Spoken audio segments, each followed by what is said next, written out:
Votre PC est-il envahi par des pop-up ou bien alors subit-il des plantages assez fréquents, si ce n'est pas toutes les 2 secondes?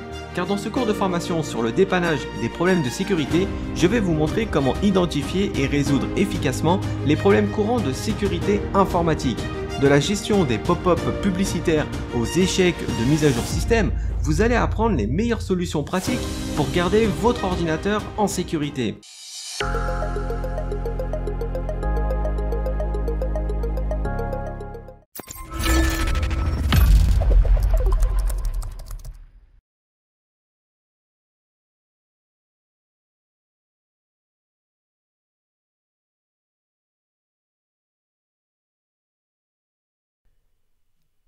Imaginez-vous en train de bosser sur votre ordinateur quand soudain des dizaines de pop-up apparaissent sur votre bureau. La première réaction, c'est de cliquer dessus pour les fermer. Mais malheureusement, quand vous en fermez une, c'est plein d'autres qui reviennent. C'est dans ces moments-là qu'on pourrait se demander si son PC est bien à jour au niveau de la sécurité. En tant que technicien des supports IT, vous devez avoir la capacité d'effectuer un diagnostic sur des problèmes de sécurité. Dans ce cours, composé de 2 parties, nous verrons plusieurs problèmes liés à la sécurité et nous verrons aussi comment les résoudre facilement. Et on commence justement par ces fameux pop-up de publicité qui envahissent nos écrans. Ce problème est souvent causé par une infection d'un logiciel malveillant. C'est un problème assez simple à résoudre car vous ne serez pas obligé de restaurer le système. Il faut savoir que les publicités qui s'affichent à longueur de journée, que ce soit des pop-up ou directement dans votre navigateur internet, ils sont adaptés à votre profil. C'est-à-dire qu'il suffit que vous fassiez une petite recherche d'un aspirateur et on vous en proposera des milliers à longueur de journée. Même si on peut dire que c'est de la publicité pertinente, le problème c'est que cela vous pousse à consommer. C'est pourquoi l'idéal est d'interdire l'utilisation d'un identifiant de publicité. Voici les étapes pour supprimer la publicité pertinente. Pour commencer, cliquez sur le bouton Démarrer et cliquez ensuite sur la petite roue crantée pour accéder aux paramètres de votre système d'exploitation Windows. Puis ensuite, cliquez sur Confidentialité et c'est ici que vous pourrez désactiver l'option des publicités qui se basent sur l'activité de vos applications. Maintenant, si ce sont plutôt des pop-up envahissantes que vous avez, alors vous devrez installer un petit logiciel qui bloque ces publicités. Passons à un autre phénomène qui est la redirection du navigateur. Un programme malveillant est capable de modifier la page web que vous souhaitez afficher. Et même sans avoir de virus sur votre PC, en surfant simplement sur Internet, le site peut vous rediriger volontairement vers une autre adresse ou bien vous afficher encore des pop-up. Voici les étapes à suivre pour éviter les redirections non sollicitées des sites web et l'affichage de leurs pop-up. Tout d'abord, il faut commencer par vérifier que votre navigateur soit bien à jour, c'est-à-dire que vous utilisiez bien la dernière version. On va prendre l'exemple du navigateur Chrome de Google.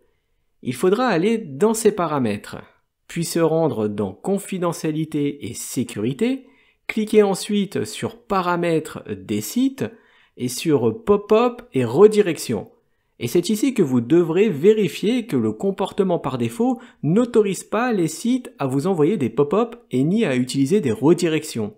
Passons maintenant au problème des alertes de sécurité.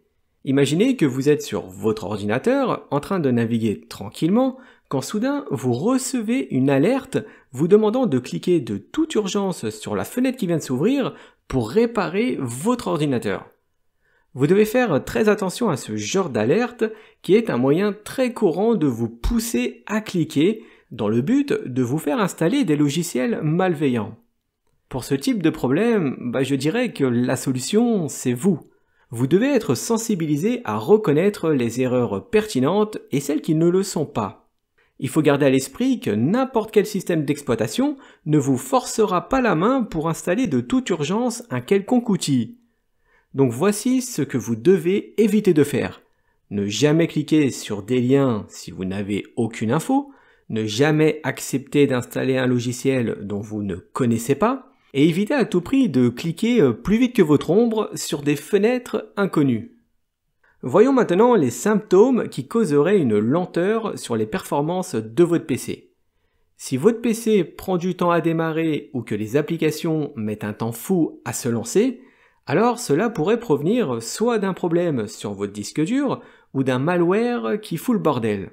Pour diagnostiquer un problème de lenteur, vous pouvez aller dans le gestionnaire des tâches en faisant un clic droit sur votre barre des tâches de Windows et en allant dans l'onglet Performance.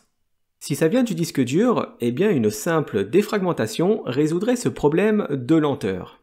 Et si c'est un malware, eh bien vous devez installer un antivirus pour pouvoir lancer un scan et éradiquer ce virus. Passons au problème lié à la connexion Internet. Imaginez que vous êtes au travail et que vous avez un petit moment devant vous car vous avez fini de dépanner tous vos clients.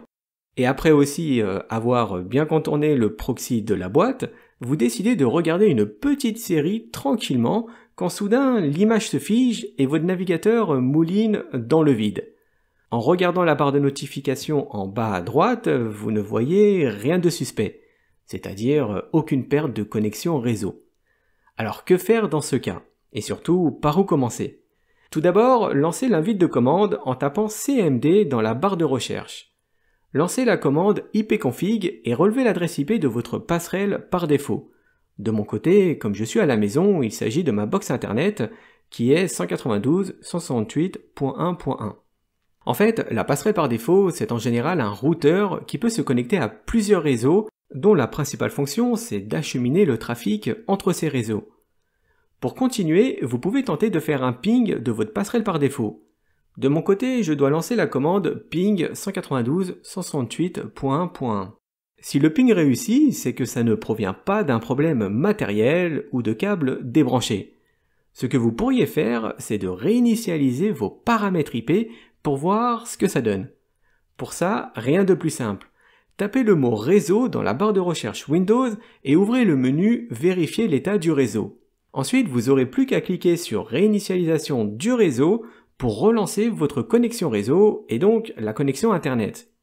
Et si le problème persiste, eh bien essayez de vous connecter à Internet avec un autre navigateur. Si ça marche, eh bien vous devrez faire un bon coup de nettoyage sur votre navigateur par défaut, c'est-à-dire de supprimer tout l'historique. Ou voire carrément de nettoyer l'ordinateur et restaurer les paramètres par défaut de votre navigateur. Parlons maintenant du fameux écran bleu de la mort. C'est ce qu'on appelle en anglais un BSOD. Il existe plusieurs raisons pour que ce type d'écran peut vous tomber dessus. Par exemple, ça peut provenir d'une récente mise à jour de l'un de vos pilotes qui aurait mal tourné. Ou alors, si pour être encore plus protégé, vous avez décidé d'installer 2 antivirus en même temps, alors que c'est fortement déconseillé. Ça peut arriver aussi parce que vous manquez d'espace sur le disque dur qui contient le système d'exploitation. D'ailleurs, Microsoft recommande un minimum de 100 mégas en permanence. Le problème peut être causé aussi par une surchauffe de l'un de vos composants, comme de votre carte graphique ou des barrettes de RAM. Et bien sûr, ça peut provenir aussi d'un antivirus qui aurait endommagé votre disque dur ou la mémoire. Pour les solutions, eh bien il n'y en a pas tant que ça. En tout cas, beaucoup moins que les causes. Vous avez la possibilité de restaurer le système à une date où il n'y avait pas de problème, ou bien de réinstaller l'ensemble de vos pilotes, par exemple ceux de la carte graphique. Vous pouvez aussi, si vous n'en aviez pas, installer un antivirus et lancer un scan. Et enfin, l'idéal est de remonter à la source du problème en relevant le code erreur de l'écran bleu et en faisant une recherche sur Internet. Et le dernier problème qu'on va voir pour cette première partie concerne celui des mises à jour système qui ne peuvent pas se faire.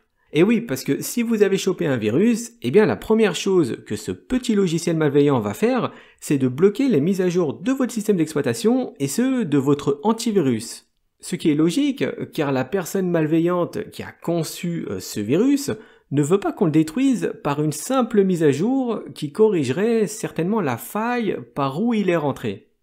Bon bah là aussi, il n'y a pas 36 solutions.